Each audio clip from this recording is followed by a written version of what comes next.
আজকে চলে এসেছি মার্কেটের মধ্যে চুলের মধ্যে পরানোর বেল্ট দেখতে। So hello guys, 11 দুখুনি বাইস। আজকের দিনটা আমার কিভাবে কাটলো সেটাই তোমাদেরকে হালকা করে বিষয়টা খুলে বলতেছি। এখন যাব মার্কেটের মধ্যে আমার 18 কোটি টাকা জেরক্স টেনার নিয়ে 2-4টা সামান নিতে। বসে গেছি জেরক্স টেনারের উপরে, যাইতেছি মার্কেটের মধ্যে 2-4টা সামান নিতে। নেমে গেছি জেরক্স টেনারের উপর থেকে, চলে এসেছি মার্কেটের সামনে, যাইতেছি মার্কেটের ভিতরে গিয়ে নিতে হবে আমাকে 2-4টা সামান। চলে এসেছি মার্কেটের ভিতরে, এখন যাইতে হবে দোকানের কাছে, নিতে হবে 2-4টা সামান। আগে চলে এসেছি মার্কেটের ভিতরে আমার চুলের মধ্যে পরানোর বেল্ট দেখতে। এখন দাদাকে বলতে হবে, দাদা এগুলা বেল্ট চুলের মধ্যে পরানো যাবে? দাদা বলছে এগুলা বেল্ট চুলের মধ্যে পরানো যাবে। তোকে আর আমি কি বলবো, তুই খেপা তো খেপা। ওইগুলা বেল্ট চুলের মধ্যে পরানোর বেল্ট না, ওইগুলা বেল্ট কোমরের মধ্যে পরানোর বেল্ট। কোমরের মধ্যে পরানোর বেল্ট ওইগুলা? তাহলে কি কোমরের মধ্যে পরানোর বেল্ট এগুলা? মার্কেটের আরেকটু ভিতরে এসেই গেছি দোকানের মধ্যে বেল্ট দেখতে, তো নিতেই হবে আজকে আমাকে চুলের মধ্যে পরানোর বেল্ট।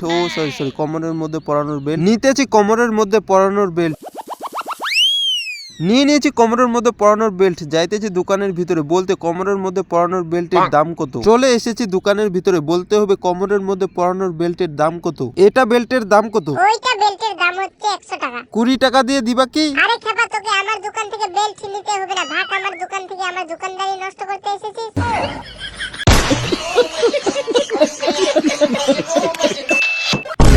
তাও আর কি দাদার কথা কিছু মনে না করে টেবিলের মধ্যে দিয়ে দিয়েছি 20 টাকা। এখন নিয়ে যাইতেছি বেল্ট, আবার যাইতে হবে আরেকটা দোকানের মধ্যে সামান নিতে। চলে এসেছি মার্কেটের আরেকটু ভিতরে আরেকটা দোকানের মধ্যে সামান নিতে। এই যে চলে এসেছি এটা দোকানের মধ্যে সামান নিতে, এটা দোকানের মধ্যে এসেছি সামান নিতে, কিন্তু এই দোকানের মধ্যে সামানে নেই। আবার যাইতে হবে আরেকটা দোকানের কাছে, যাইতেছি আরেকটা দোকানের কাছে সামান নিতে। চলে এসেছি দোকানের সামনে, যাইতেছি দোকানের ভিতরে। এই যে চলে এসেছি আবার এটা দোকানের কাছে সামান নিতে। নিয়ে নিয়েছি এটা দোকান থেকে সামান, মানে হচ্ছে এটাই ছিল নেওয়ার সামান তোমাদের নাক ফুটা করার জন্য। নেওয়া হয়ে গেছে নাক ফুটা করার সামান। তোমরা যারা নাক ফুটা করবে আমাকে কমেন্টে জানাও।